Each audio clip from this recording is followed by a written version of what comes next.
പ്രിയപ്പെട്ടവരെ, എല്ലാവർക്കും നമസ്കാരം. ഇന്ന് കൊല്ലത്തൊരു പ്രോഗ്രാം ഉണ്ടായിരുന്നു നമ്മുടെ അഭിഷാദ് ഗുരുവാർ സാറിൻ്റെ കൂടെ. അങ്ങനെ ആ പ്രോഗ്രാമൊക്കെ കഴിഞ്ഞ് സ്റ്റേഷനിൽ എത്തിയപ്പോൾ നമ്മുടെ VK സുരേഷ് ബാബു സാറ് വിളിച്ചു. സാറിന് കൊല്ലത്ത് തന്നെ വേറൊരു പ്രോഗ്രാം ഉണ്ടായിരുന്നു. അപ്പോൾ അത് കഴിഞ്ഞ് ഇനി കരുനാഗപ്പള്ളി വേറൊരു പ്രോഗ്രാം ഉണ്ട്.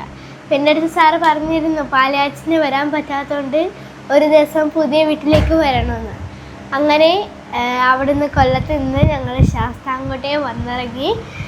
സാറ് കുറച്ച് നേരം ഇവിടെ ഉണ്ടായിരുന്നു. സാറ് മുകളിൽ റൂമിൽ റെസ്റ്റ് എടുക്കുകയായിരുന്നു.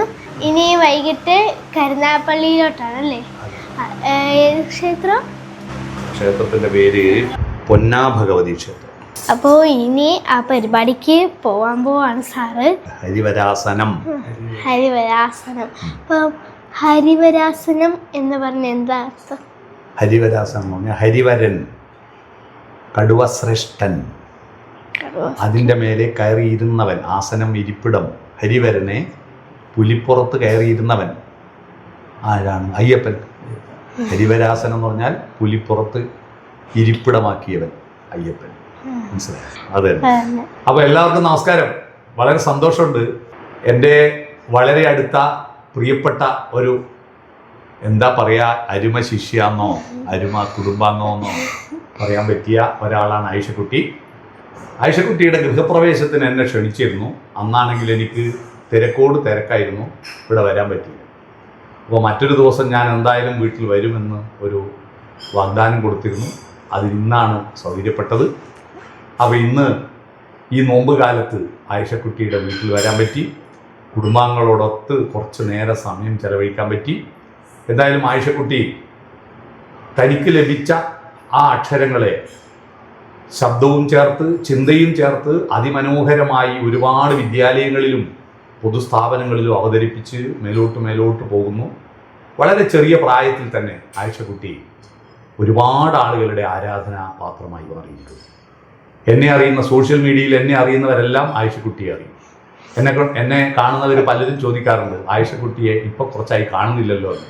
നമ്മളൊന്ന് പരീക്ഷ അടുത്തല്ലേ, അതുകൊണ്ട് അധികം വീഡിയോ ഒന്നും ചെയ്യാറില്ല. ഏതായാലും ആയിഷക്കുട്ടി നമ്മുടെ നിയമസഭയുടെ പുസ്തകോത്സവത്തിലടക്കം പ്രസംഗിക്കാൻ അവസരം കിട്ടി. മേലോട്ട് ഉയർന്നു വരട്ടെ എന്ന് ആശംസിക്കുന്നു. ആയിഷക്കുട്ടിയുടെയും കുടുംബാംഗങ്ങൾക്ക് എല്ലാവർക്കും ഇതാ പെരുന്നാൾ വരാൻ പോകുന്നു. പെരുന്നാളിന് എല്ലാവിധ ആശംസകളും അറിയിക്കുക. വാളൻകൂളി പോലെ അമ്പീലി പൊങ്ങുമ്പോൾ കുലവാഴ കൈകളിൽ ഊഞ്ഞാലിലാടുന്ന കുഞ്ഞീളം പൂങ്കാറ്റ് തക്ബീർ ചൊല്ലുന്നു. ലാ ഇലാഹ ഇല്ലല്ലാഹ്, ലാ ഇലാഹ ഇല്ലല്ലാഹ്. ഈ പെരുന്നാളിന് ആയിഷക്കുട്ടിക്ക് എനിക്ക് ഇതേ കൊടുക്കാനുള്ളൂ. ഓക്കെ, അപ്പോൾ എല്ലാവർക്കും ഒരു നല്ല പെരുന്നാൾ ആശംസകൾ, നല്ല ജനാധിപത്യത്തിൻ്റെ ഉത്സവമായ നിയമസഭാ തെരഞ്ഞെടുപ്പ് ആശംസകൾ, അത് കഴിഞ്ഞ് വരുന്ന വിഷു ആശംസകൾ എല്ലാവർക്കും സമർപ്പിച്ചു. ഓക്കെ, സന്തോഷം. സാറ് വീട്ടിൽ വന്നതിന് ഒത്തിരി സന്തോഷം. ഈ ദിവസം തന്നെ നടക്കുമെന്ന് ഞങ്ങൾ അറിഞ്ഞില്ല. രണ്ടാലും ഒരു ദിവസം അല്ലെ, 2 നക്ഷത്രങ്ങൾ കണ്ടുമുട്ടി. പക്ഷെ സാറിന്റെ മെസ്സേജ് ഞാൻ രാവിലെ കണ്ടിരുന്നെങ്കിൽ ഇന്നൊരു 3 ഒന്നിച്ച് കൊല്ലത്തും കാണാമായിരുന്നു. ഓക്കെ. അപ്പോ പെരുന്നാളിൽ ഡ്രസ്സ് എടുത്തോ? ഇല്ല. അപ്പൊ എന്റെ വകയിൽ ഡ്രസ്സ് വാങ്ങും. എന്റെ വകയിൽ ഡ്രസ്സ് വാങ്ങും. ഓക്കെ, ശരി.